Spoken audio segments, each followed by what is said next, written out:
Lucas capítulo 9, versículo do 28 a 36.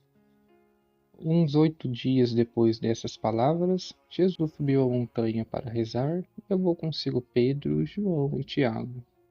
E enquanto rezava, seu semblante mudou de aspecto e sua roupa estava branca e fulgurante. E eis que 2 homens se puseram a falar com ele, Moisés e Elias, aparecendo envolvidos de glória, falavam de sua partida que ele ia realizar em Jerusalém.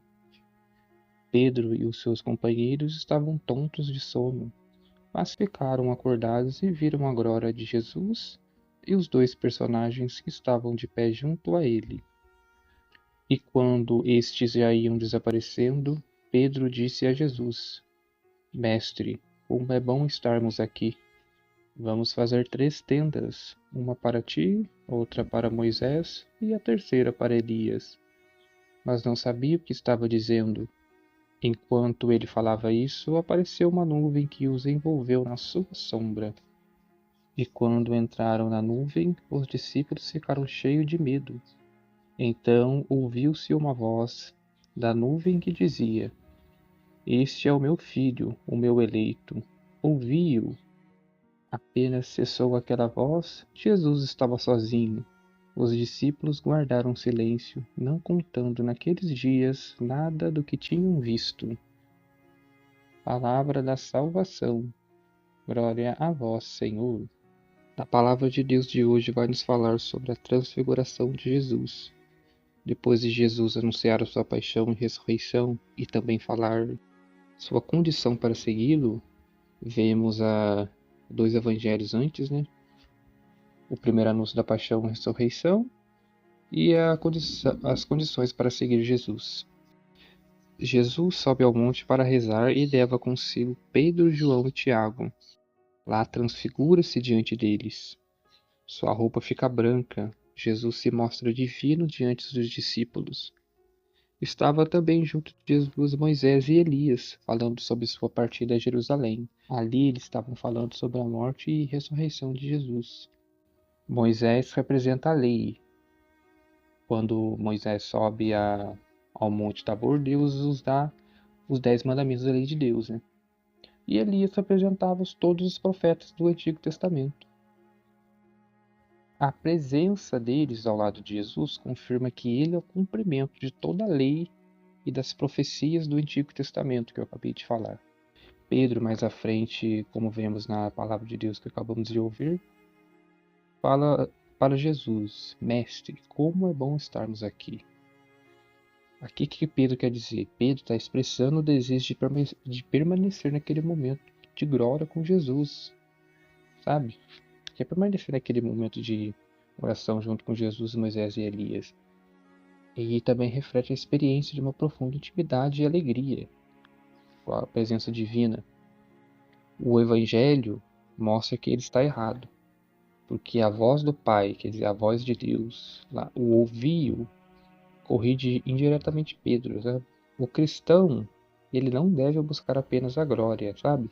A alegria da transfiguração, como Pedro está alegre. Nossa, mestre, como é bom estarmos aqui. O cristão não deve somente buscar apenas a glória, sabe? A alegria da transfiguração. Mas ele deve descer do monte e seguir Jesus no caminho da cruz, pois a glória será alcançada por meio do sofrimento.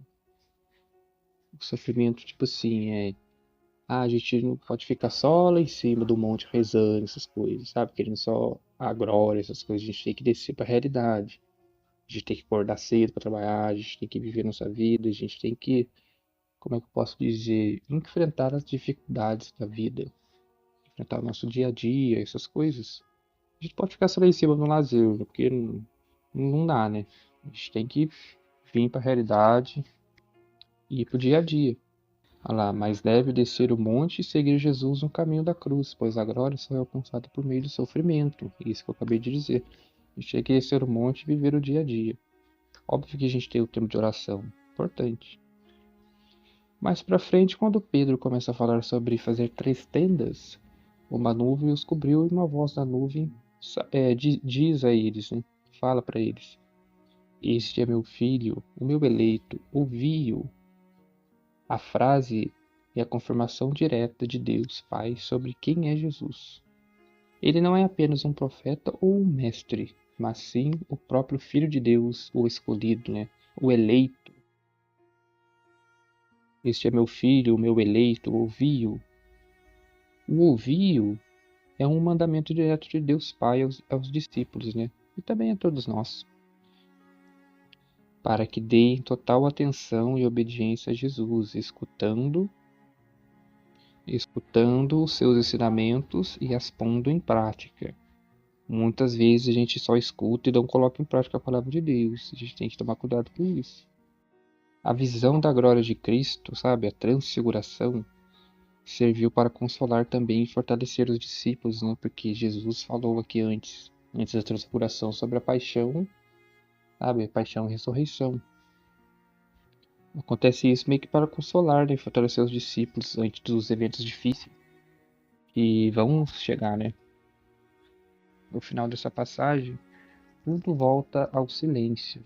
Somente Jesus permanece. E é justamente aí que está o convite para nós, né? Voltar o olhar para Cristo somente, escutá-lo em meio às tempestades. Confusões do dia a dia, é isso que eu falei, descer do monte, né?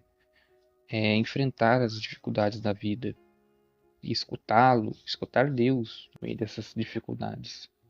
Também deixar que a luz transforme o nosso coração, que descendo do monte da oração possamos levar essa luz ao mundo, né? Sendo testemunhas vivas da glória de Deus refletida em nossas atitudes, palavras e escolhas. Muito obrigado por assistir. Deus abençoe.